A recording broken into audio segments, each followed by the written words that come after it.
பிரமாதமான கதை. ஒரு ஃபோட்டோகிராஃபர், அந்த ஃபோட்டோகிராஃபருக்கு இன்னைக்கு ஒரு 100 ரூபாய் வேணும். ஆனால் ஆஃபீஸில் போய் அவன் வந்து அட்வான்ஸ் கேட்பான். கதை எழுதப்பட்டு 40, இப்போ 100 ரூபான்றது நானே எடுத்து கொடுத்துருவேன். 40 வருஷம் இருக்கும். அவன் போய் ஆஃபீஸில் கேட்பான். அவர் சொன்னார், இந்த மாதம் உனக்கு சம்பளமே வராது, மொத்தத்தையும் நீ அட்வான்ஸாக வாங்கிட்டேன், காசு இல்லைன்னு சொல்லுவாங்க. அப்போ பாக்கெட்டில் பார்ப்போம் 10 ரூபா இருக்கும். சரி, நடந்தே போயிடலான்னு கொஞ்சம் மராட்டா வாங்கி சாப்பிட்டுனே நடந்து ஒரு வீட்டுக்கு போவான். ஒரு மாடியில் அந்த வீடு இருக்கும். அந்த பெண்ணை அவனுக்கு தெரியும். அந்த பெண்ணை முதல் முறையாக ஒரு வார பத்திரிகையில் அட்டைப்படத்தில் ஃபோட்டோகிராஃப் எடுத்து போட்ட பையன் அவன். ஆனால் அவளுக்கும் இவன் மீது ஒரு பெரிய ஸ்நேகம் இருக்கும். இவன் போனவுடனே சொல்லுவான், அவசரமாக ஒரு பத்திரிகைக்கு வந்து அட்டைப்படம் கேட்குறாங்க, நீ போய் முகத்தை வாஷ் பண்ணிட்டு கொஞ்சம் மேக்கப் போட்டுருவான். அவன் போய் மேக்கப்லாம் போட்டுன்னு வருவான். உடனே இவன் வந்து ஒரு 50 ஃபோட்டோ எடுப்பான். விதவிதமாக நிற்க வைத்து ஃபோட்டோ எடுப்பான். ஃபோட்டோ எடுத்து முடிச்ச உடனே அந்த பொண்ணுகிட்ட சொல்லுவான், இன்னைக்கே இதெல்லாத்தையும் பிரிண்ட் பண்ணி பத்திரிகை கொடுக்கணும், ஒரு 100 ரூபாய் வேணும் அப்படின்னு கேட்பான். அவன் வந்து கொஞ்சம் காசு இல்லை அப்படின்னு கீழ் வீட்டுக்கு போய் அந்த ஓனர் அம்மாட்ட போய் ஒரு 100 ரூபாய் கடன் கொடுக்கணும். அவன் சொல்லுவான், ஏன்டி யாரோ ஒரு ஆம்பளை வந்துக்கிறான், நீ தான் எனக்கு கடன் கொடுக்கணும், நீ என்கிட்ட வாங்கி போறேன்னு சொல்லுவான்.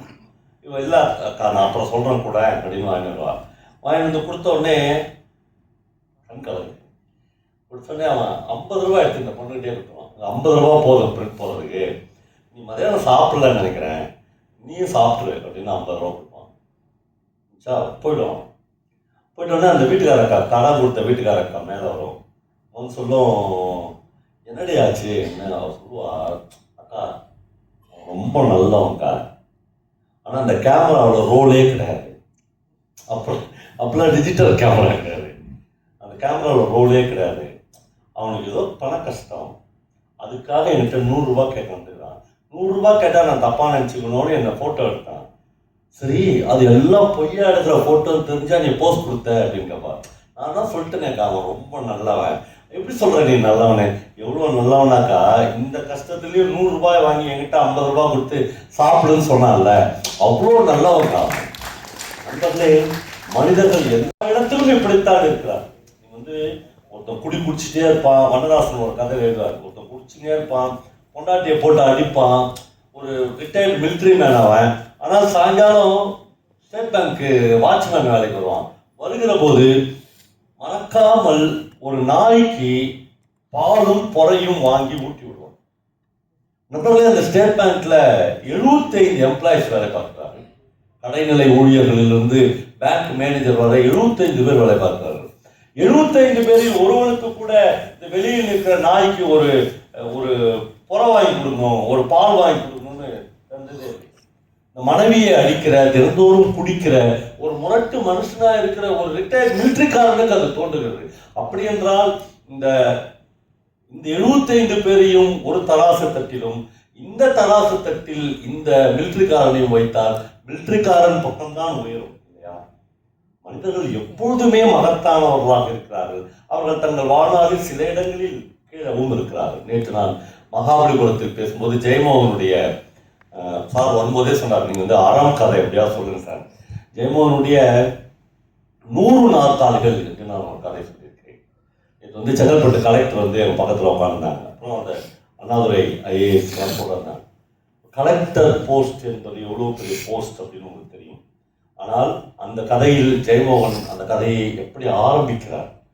ஒரு கலெக்டர் கையெழுத்து போட்டுக்கொண்டே இருக்கிறார். கலெக்டர்கள் கையெழுத்து போடுவதற்காக பிறந்தவர்கள். அவர்கள் கடவுளுக்கு அடுத்தது இருப்பதாக நாம் நினைக்கிறோம். ஒரு கலெக்டருடைய பிசி அந்த பிஏ கையெழுத்தை வாங்கி கொண்டே இருப்பார். அவர் சொல்றார், சார் நான் கன்ஃபார்ம் பண்ணிட்டேன் சார், அது அம்மைதான் என்று அனுப்பார். கதை கேரளாவில் கோட்டயத்தில் நடக்கிறது. நம்மளே கற்பனை கதை இல்லை, அம்மைதான் அப்படின்னு தெரிஞ்சிச்சு சார். திரும்பி பார்க்குறாரு, எங்க சொல்றாரு, இந்த பக்கத்தில் முனிசிபாலிட்டி கழுதைகள்லாம் அடைச்சி வைக்கிற ஒரு இடம் இருக்கு சார், அதுக்கு பக்கத்தில் கவர்மெண்ட் ஆஸ்பத்திரியுடைய மார்ச் இருக்குது. அந்த மார்ச்சுரிக்கு பக்கத்தில் குத்துயிரும் குலையுருமா இன்னும் 2 நாள்ல 3 நாள்ல யாரெல்லாம் செத்துருவாங்கன்னு தெரியுமோ அவங்கெல்லாம் தெருவில் இருந்து முனிசிபாலிட்டி லாரியில் வாரின்னு வந்து அள்ளின்னு வந்து கொட்டுவாங்க.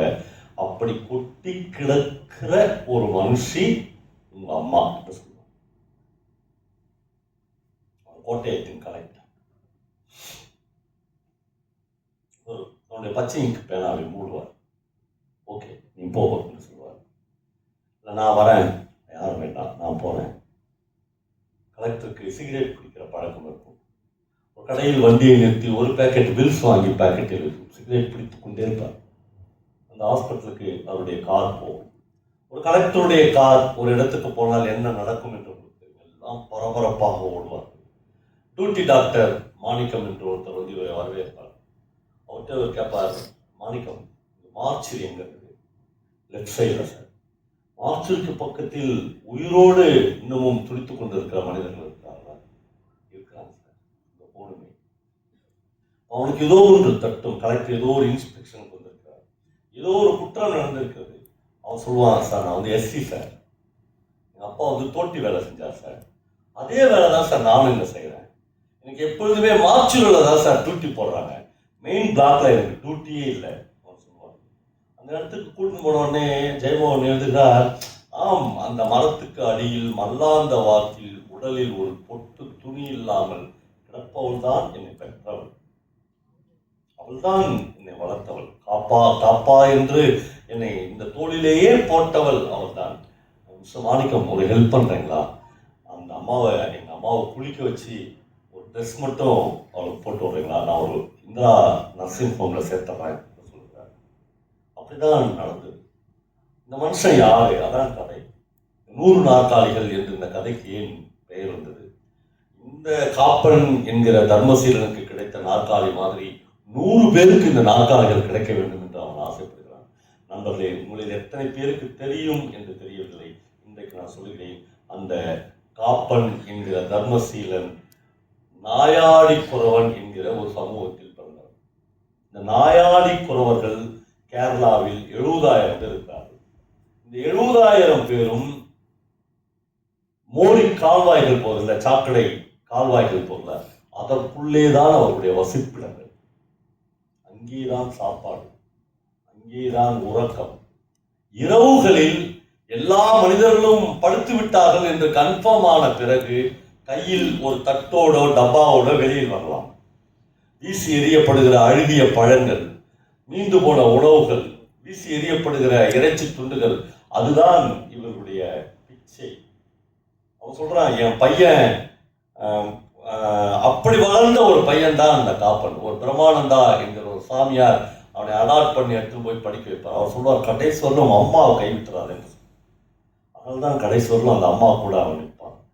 ஆனால் அந்த அம்மா என்னவெல்லாம் பண்ணியிருக்கிறார். பல முறை கலெக்டர் பங்களாவில் அந்த அம்மாவை கூட்டிட்டு வந்து தங்க வைத்திருக்கிறார்.